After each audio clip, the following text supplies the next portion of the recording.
A gente vai dar sequência com o nosso trabalho a respeito da vírgula, que essa vírgula é o quê? É uma pequena pausa na leitura.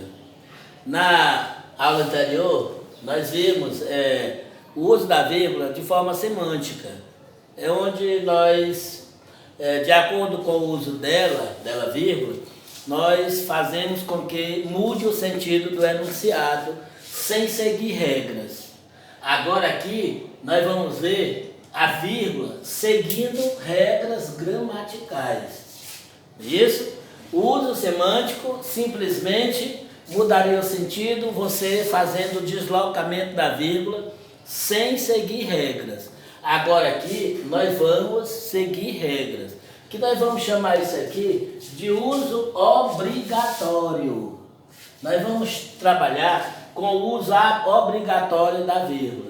Inicialmente nós vamos trabalhar esses 6 tópicos. Primeiro, separando local de data.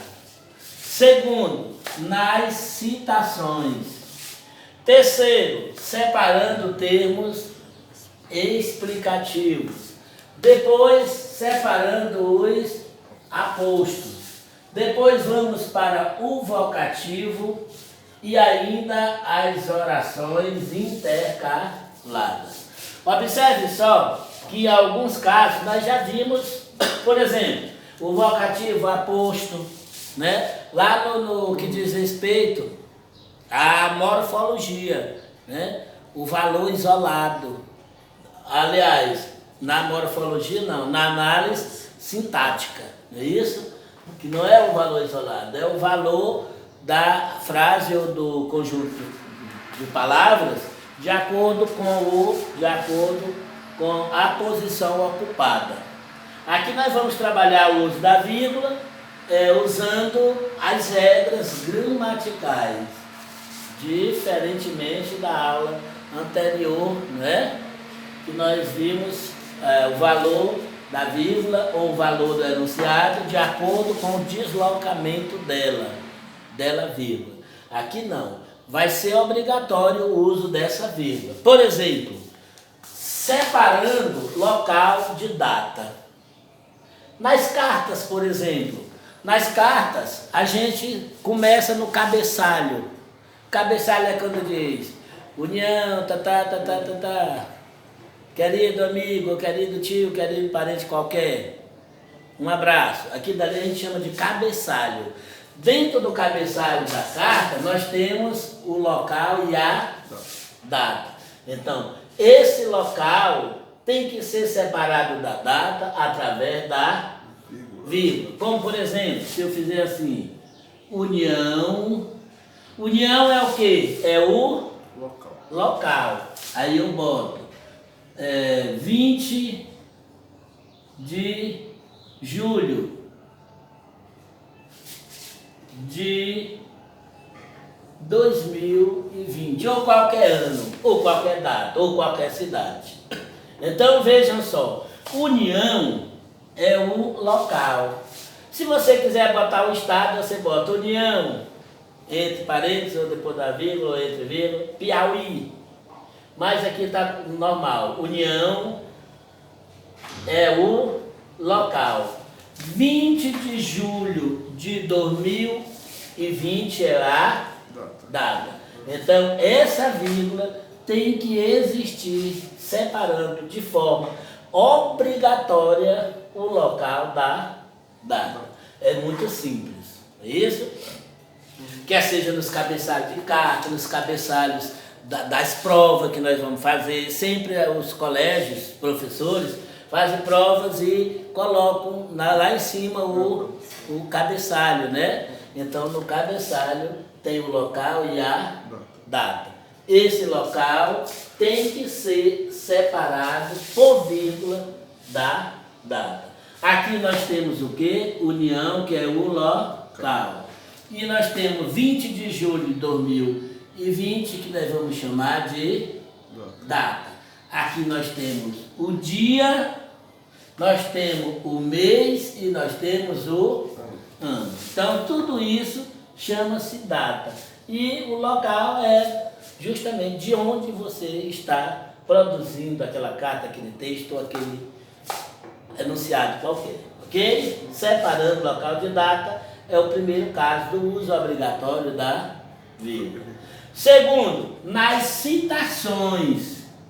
O que é citações, pessoal? É quando você vai, por exemplo, a professora na sala de aula diz assim: cite os órgãos do corpo humano, não é? Os órgãos é diferente do sentido, né? Mas se eu pedisse os órgãos, qual seria? Cabeça, tronco, membros, né? Aí são os órgãos. Aí se eu botasse sentido, aí seria olfato, visão, paladar, não é isso? Então, mas se eu dissesse assim, eu fui à feira e comprei várias frutas, eu digo assim, comprei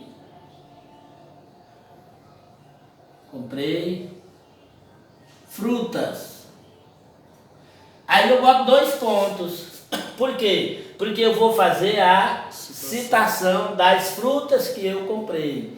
Essa citação tem que aparecer depois dos 2 pontos e uma citação da outra tem que ser separada por vírgula. Eu digo frutas, aí eu boto maçã, é a primeira citação, porque é a primeira fruta, não é isso?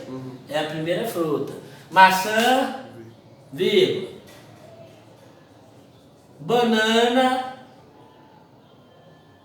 vírgula. É outra citação. Quais são as citações? Maçã, banana. Não é isso? E eu quero colocar mais outra. Laranja. Tudo são frutas. Laranja, outra citação. Aí eu quero parar, eu coloco ponto. Mas se eu não quiser fazer mais citações, eu coloco reticência. O ponto quer dizer que finalizou. Eu só comprei maçã, banana e laranja. No lugar dessa vírgula bem aqui, caberia o i, que nós vamos ver mais lá na frente, viu? Mas aí eu comprei mais fruta e o espaço não dá, eu coloco reticência. Digamos que eu tenha comprado pera, não é isso? Não deu para eu colocar pera, eu boto só a reticência. A gente pode fazer também na redação.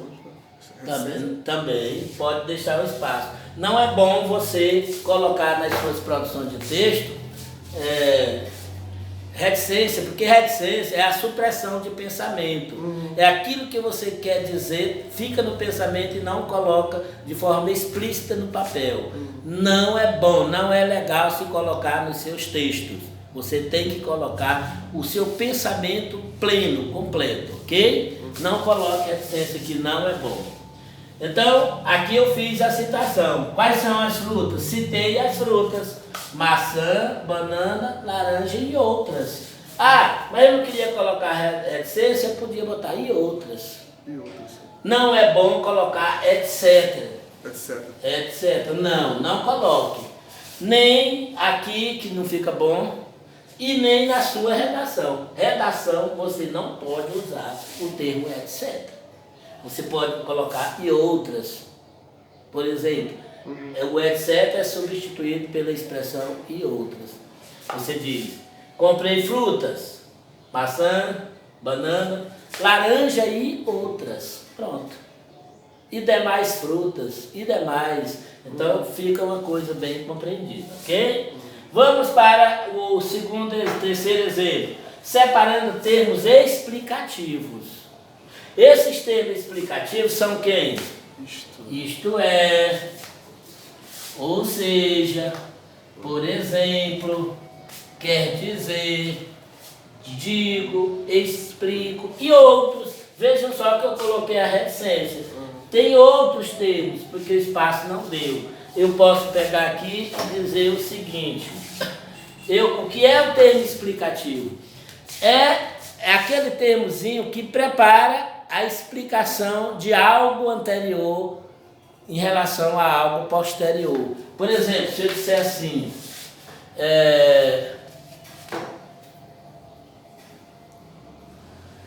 minha disciplina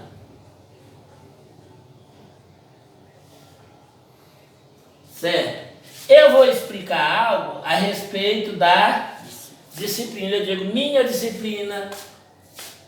Aí quem é que vai saber qual é a disciplina? Aí eu disse, minha disciplina. Aí eu boto a vírgula, ou seja, entre vírgula. Esse aqui fica entre vírgula, é o termo explicativo, né? Que nós vamos chamar de termo explicativo. Eu vou explicar, depois desse ou seja, qual é a minha disciplina. Por exemplo, matemática.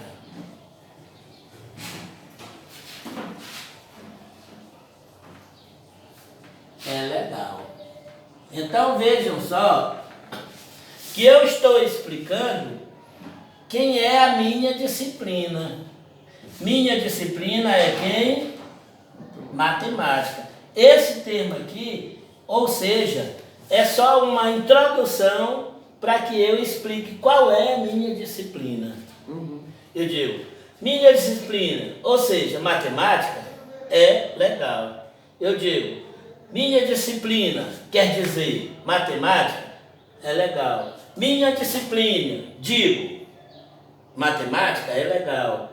Minha disciplina, explico, isto é, quer dizer, um termo explicativo substitui o outro. Você pode tirar o ou seja, que é o termo explicativo, e substituir por qualquer outro termo explicativo. Então, a disciplina está sendo explicada, que é matemática. E esse termo aqui é o que introduz essa explicação. Essa primeira está sendo explicada por esta segunda. Esse primeiro enunciado, minha disciplina, está sendo explicado por matemática. Matemática é a minha disciplina. Está entendendo? Então, isso é que a gente chama de termo explicativo. E todo o termo explicativo é esse aqui. Ou seja, isto é, quer dizer, digo, explico. Tem sempre que ficar entre vírgula. Ok? Atenção, entre vírgula. Termo explicativo. Ok? Vamos para os apostos. Né? Os apostos.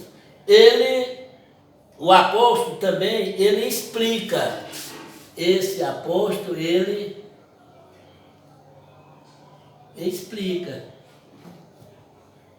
Mas é diferente do termo explicativo.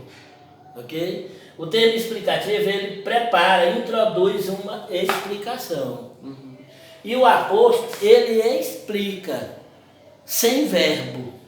Porque quando ele explica com verbo, nós vamos chamar de orações ou oração intercalada. Vamos ver aqui, no exemplo. Eu digo aqui, ó.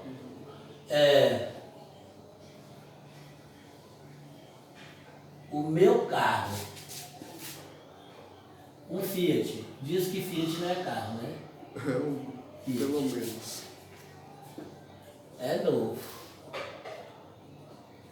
Então vejam só que quem está explicando algo a respeito do meu carro, eu estou dizendo que ele é um Fiat. Então esse aqui é o aposto.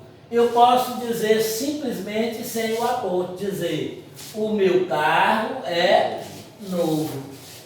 Esse aposto, ele está só explicando a marca do meu carro, que é um Fiat. Então, esse aposto, ele explica algo a respeito daquele enunciado anterior. Qual é o enunciado anterior? O meu carro. E eu estou explicando que tipo é o meu carro. É um Fiat, ok? Dizendo que ele é novo. Então, ele simplesmente explica algo, sem verbo. Vamos para o vocativo. O que é o vocativo? Ele chama. Vocativo é o termo que chama. Enquanto o aposto é o termo que explica, o vocativo é o termo que chama. Por exemplo, esse aposto, esse vocativo, eles vêm sempre antes. Antes da vírgula. Já está lá no início ali. Antes da vírgula. Viu? Mas tem que ter a vírgula. Como, por exemplo, se eu disser assim, menino, vírgula.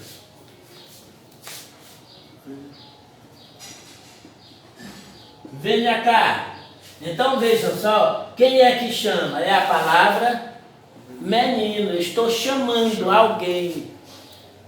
Primeiro eu chamo para poder fazer o enunciado que quer. Então esse aqui é o vocativo. Observe que ele sempre aparece antes da vírgula, mas tem que ter a vírgula.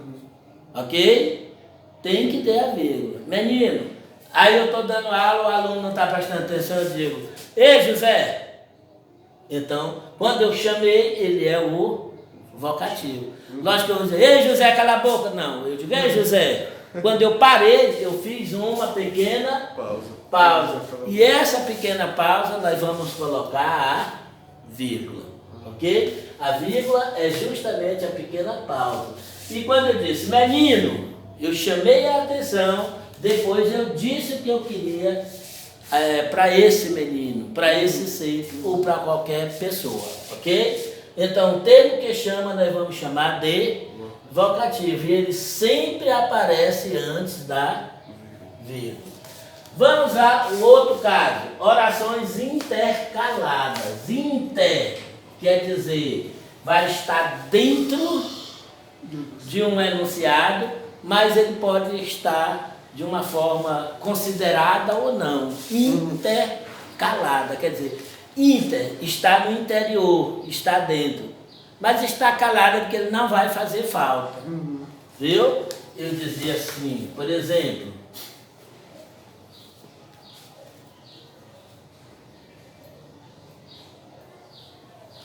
o homem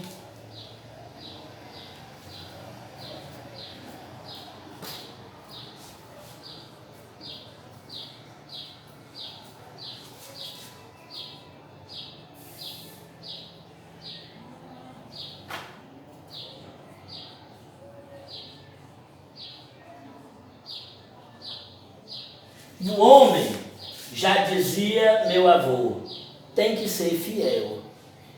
Então vejam só, o que está entre vírgula? Vai estar entre vírgula também, mas só que em forma de oração. Por quê? Porque tem o verbo. Aqui no apóstolo não tem verbo. A diferença do apóstolo para oração intercalada, todos dois explicam. Só que o apóstolo não tem verbo e a oração intercalada, oração intercalada, já está dizendo, toda oração tem que ter verbo. Então, tudo isso aqui, já dizia meu avô, nós vamos chamar de oração intercalada. Vejam só, é oração porque tem verbo. E ela é intercalada porque ela não vai fazer falta no enunciado. Eu digo, ó, o homem tem que ser fiel. Olha, ó. Não é preciso dizer que foi quem disse. Mas esse tema aqui está explicando o que a oração que está intercalada explica. Ela explica, mas com verbo, não é isso? É diferente do apóstolo. O apóstolo explica sem verbo. E a oração intercalada, porque por ser oração, ela tem que ter verbo. Então, o homem, já dizia meu avô, tem que ser honesto. Então, tudo isso aqui é apoiado por isso aqui. Então, isso que está entre aspas, que não é para ter saco, só é um destaque para você entender, é que nós vamos chamar de oração intercalada, porque está explicando e é uma oração, tem uma oração dentro da outra.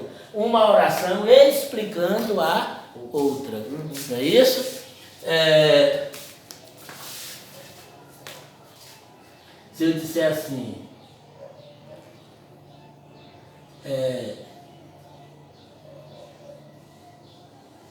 vou embora.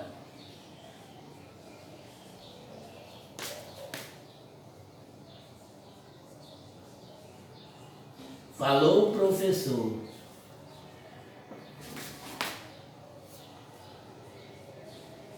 Pois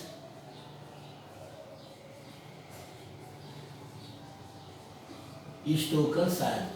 Então vejam só, quem é que é a oração intercalada? É aquela que está entre vírgula e está explicando tudo. Então, a oração normal diz o quê? Vou embora, pois estou cansado. Quem é que está explicando? Quem é que está falando? O professor. Então, isso aqui é oração intercalada. Estão entendendo agora? Intercalada. Por que ela é intercalada? Porque ela está no meio, está dentro. Inter quer dizer dentro. E calada ela não vai fazer falta, ela simplesmente explica. Por que ela é oração? Porque ela tem o verbo falar. Então, isso aqui todinho, ó, vou embora, pois estou cansado. Então está explicando quem falou isso aqui. Quem falou isso aqui foi o professor. Então, quando estiver explicando algo e for apoiada num verbo, é uma oração intercalada, porque está explicando outra. Quando explicar também entre vírgula e não tiver verbo, não é oração, é simplesmente um aposto. Então a diferença do aposto para a oração intercalada é que o aposto é formado sem verbo. Explica, mas sem verbo. E a oração intercalada também explica, mas tem que ter a presença do verbo. É por isso que nós chamamos oração. Se não tiver verbo, não é oração. É simplesmente uma frase nominal. No aposto, é formado por uma frase nominal, um fiat. Uma frase só com nomes, um artigo e um substantivo. Mas a oração intercalada é formada por uma frase verbal. Essa frase verbal nós também chamamos de oração. Ela é frase verbal porque é baseada num verbo. O seu termo principal é o verbo. E nós também chamamos de oração porque toda frase verbal também é considerada, é chamada de oração. Então nós temos esses casos iniciais do uso obrigatório da vírgula. Primeiro, separando local de data. Depois, separando termos explicativos, não é isso? Termo explicativo. Depois, separando os apostos, que é o termo que explica sem o verbo. Depois, antes do vocativo, que é o termo que tem como função chamar. Ainda nas orações intercaladas, que é o termo que explica, diferenciando-se do aposto simplesmente por ser uma oração. E assim chamamos de oração pela presença do verbo, ok? No nosso próximo momento nós vamos ver o restante dos casos do uso obrigatório da vírgula.